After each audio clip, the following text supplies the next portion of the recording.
మీ సిలువను చూస్తూ మా రక్షణ కార్యాన్ని మా రక్షణ కార్యములో మీరు పొందినటువంటి శ్రమల మరణ పునరుత్థానాన్ని ధ్యానం చేసుకునేటువంటి విధముగా దీవించమని ఆశీర్వదించమని ఈరోజు ప్రత్యేకంగా ఈ సిలువ యాత్రలో మాతో ఉండి నడిపించమని ఈ శ్రమలలో మేము ఒకంత పాలభాగస్థలమైనటువంటి భాగ్యాన్ని దయచేయమని మా ప్రభువైన యేసుక్రీస్తు ద్వారా మనము చేయించున్నాము తండ్రి.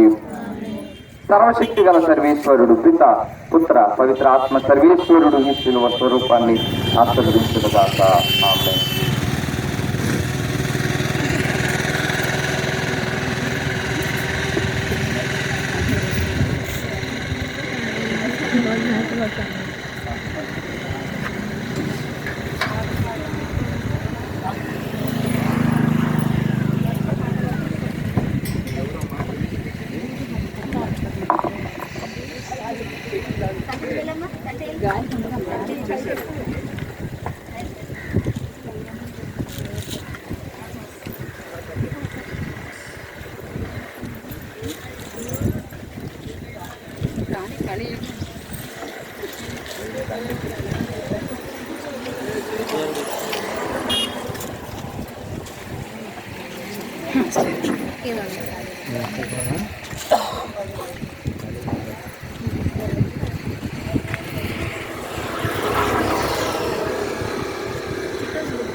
రెండు వరుసలలో ఉండండి, 2 వరుసల్లో